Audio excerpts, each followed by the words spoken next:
जय श्री राम दोस्तों, कैसे हैं आप सब। दोस्तों, आज मैं बात करने वाली हूँ रामायण की एक ऐसी शक्तिशाली चौपाई के बारे में जिसका जाप अगर आप बहुत कष्ट में हैं, आप पूरी श्रद्धा के साथ उसका जाप कर लेते हैं तो आपकी बड़ी सी बड़ी मनोकामना आपकी पूरी होगी। इसकी गारंटी मैं देती हूँ। मैंने जैसे हर वीडियो में मेरे बोला है कि जो भी मैं चीज़ आपको बताती हूँ वो ट्राई एंड टेस्टेड रहता है। मैं पहले उसका खुद उपयोग करके देखती हूँ, फिर ही मैं आपके साथ शेयर करती हूँ, ताकि जिसका फल मुझे मिला है वैसे ही जो भी दुखी हैं, जिनको बहुत कष्ट है, उसका उनको भी उसका फल मिल सके। आपको जैसे पता है, मैं अपने हर वीडियो में एक छोटी सी स्टोरी सुनाती हूँ जिससे आपको और मोटिवेशन मिले कि अगर इनके साथ ये चीज़ हुआ तो हमारे साथ क्यों नहीं। मैं आपको स्टोरी स्टार्ट कर देती हूँ। पहले स्टोरी मेरी ही है एक्चुअली। मैं, मेरे हस्बैंड और मेरी बेटी, हम लोग कहीं बाहर जा रहे थे और हम लोग बाइक पे थे। जैसे मेरी डेली की रूटीन है, मैं डेली 7 बार हनुमान चालीसा का पाठ करती ही हूँ। और हनुमान चालीसा का नियम एक ऐसा है कि कोई ज़रूरी नहीं है कि आप मंदिर में जाकर पाठ करिए या कहीं पे आसन लगाकर ही पाठ करिए, जैसे और कोई भगवान जी का करना होता है। हमारे प्यारे हनुमान जी बालाजी जो भाव के भूखे हैं, तो आप कहीं भी रहिए, आप बस मन में उनके याद कर लीजिए तो उनको बस उतना ही होता है। तो मैं वर्किंग हूँ, जैसे मैंने बोला है, तो मुझे डेली अगर कभी टाइम नहीं मिल पाता कि मैं घर पे करूँ, बट मुझे करना रहता है, तो मैं गाड़ी पे बैठे बैठे कर सकती हूँ। और आप लोग भी कहीं भी रह के कर सकते हैं, किचन में काम करते करते बस मन में आप स्टार्ट कर दीजिए हनुमान चालीसा। ठीक है। और मैं 7 बार डेली करती हूँ। तो हम गाड़ी पे जा रहे थे, मेरे हस्बैंड ने बोला कि आज हम ये जो नया रूट बना है ना, हम उससे जाएंगे और वो शॉर्टकट है। बट जब वो शॉर्टकट करते हैं तो मेरे मन में ना कहीं से थोड़ा सा खटक जाता है। जैसे बोलते हैं ना कि हम फीमेल्स के उसमें थोड़ा सा कुछ भी आ जाता है, तो वैसे मेरे मन में आया, लेकिन मैंने उनको टोकना सही नहीं समझा, इसलिए क्योंकि वो ड्राइव कर रहे थे और मुझे ऐसा लगा कि क्या पता मेरे मन में ऐसा आया, तो मैंने उसको इग्नोर कर दिया उस चीज़ को। और वो हम लोग चले गए उस रूट से चले गए, और आप मानोगे नहीं, विद इन 5 और 10 मिनट्स में हमारी गाड़ी बहुत गंदी तरीके से स्लिप हो गई। ठीक है। लेकिन जब स्लीप हुई एट ए टाइम, एक बार मुझे ऐसे लगा ना कि एक बहुत लंबा चौड़ा सा जो बोलते ना हनुमान जी का स्वरूप था। तब मुझे उस टाइम में समझ में नहीं आया कि क्या मुझे दिखा। ऐसा लगा कि उन्होंने ना हमारी गाड़ी को उठा के बहुत स्मूथली तरीके से इस जगह से उठा के उस जगह रख दी। और जिस जगह हमारी गाड़ी टकराने वाली थी वो एक टीन का पतरा टाइप था, और नुकीला भी होता है, आपको पता है, वहाँ पे पत्थर वगैरह सब लोग रख देते हैं, उस तरह से था। और नया रोड बन रहा था, तो वहाँ पे गिट्टी वगैरह सब कुछ सामान वैसे ही पड़ा हुआ था, और वो ऐसे यू टर्न लेते ना उस टाइप का था।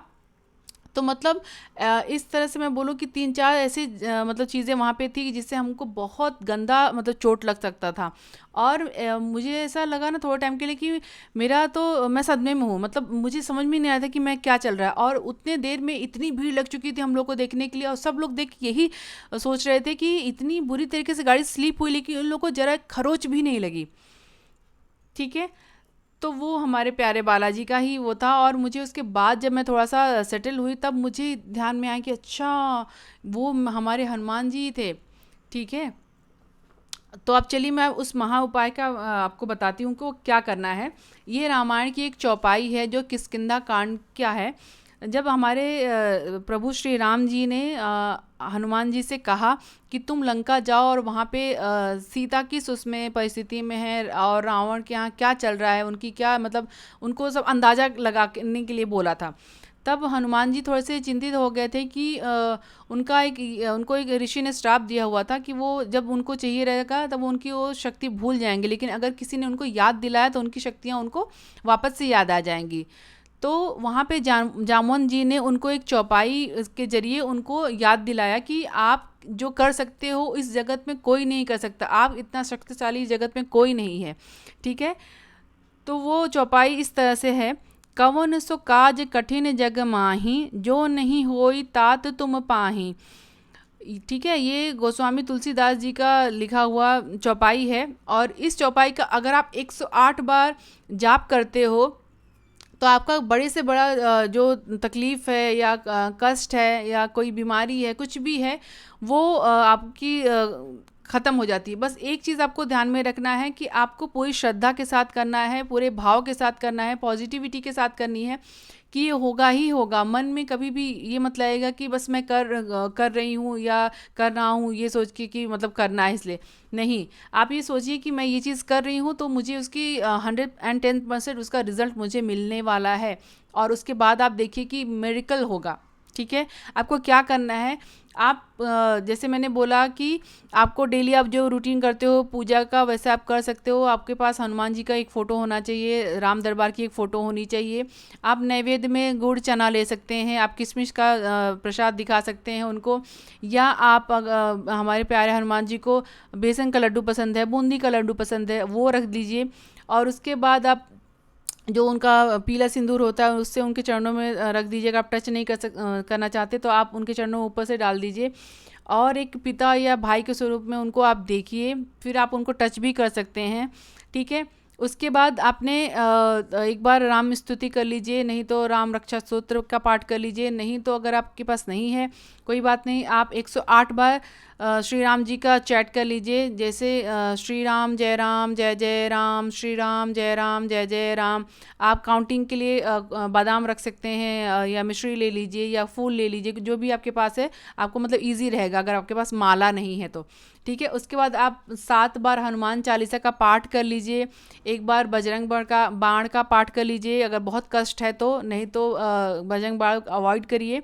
उसके बाद आप हनुमान अष्टक का पाठ कर लीजिए। उसके बाद एक हनुमान जी की आरती कर लीजिए, और उस जो पानी आपने रखा है उसमें ये जो मंत्र है उसको लास्ट में आप पढ़ेंगे, जो मैंने बताया चौपाई, कवन सो काज कठिन जग माही, जो नहीं होई तात तुम पाही। इसको 108 बार जाप करने के बाद उस पानी में एक फूंक मार दीजिए, और उसके बाद अगर आप आपके लिए कर रहे हैं तो पानी खुद आप पी लीजिए, अगर आप किसी और के लिए कर रहे हैं तो उनको वो पानी पिला दीजिए। अगर जो जिसके लिए आप कर रहे हैं वो व्यक्ति आपके पास एट ए टाइम नहीं है तो वो पानी को आप उनका नाम लेके प्लांट में डाल दीजिए। तुलसी जी के प्लांट में मत डालिएगा, कोई भी फूल के प्लांट में आप डाल दीजिए, और उसके बाद आप देखिए मिरेकल होगा और आपकी इच्छा ज़रूर से पूरी होगी। तो आज का वीडियो आपको कैसा लगा प्लीज़ मुझे कमेंट करके बताइएगा, और कमेंट में प्लीज़ जय श्री राम का नारा और हनुमान जी का नारा लगाना मत भूलिए। मेरे वीडियो को लाइक करिए, सब्सक्राइब कर लीजिए, और बेल बटन को आप प्रेस कर लीजिए ताकि आपको ऐसी ही अनुभवी और ज्ञानपूर्वक वीडियोस आपको मिलते रहें। और आज की वीडियो में इतना ही, मिलते हैं नेक्स्ट वीडियो में, तब तक के लिए जय श्री राम, जय हनुमान।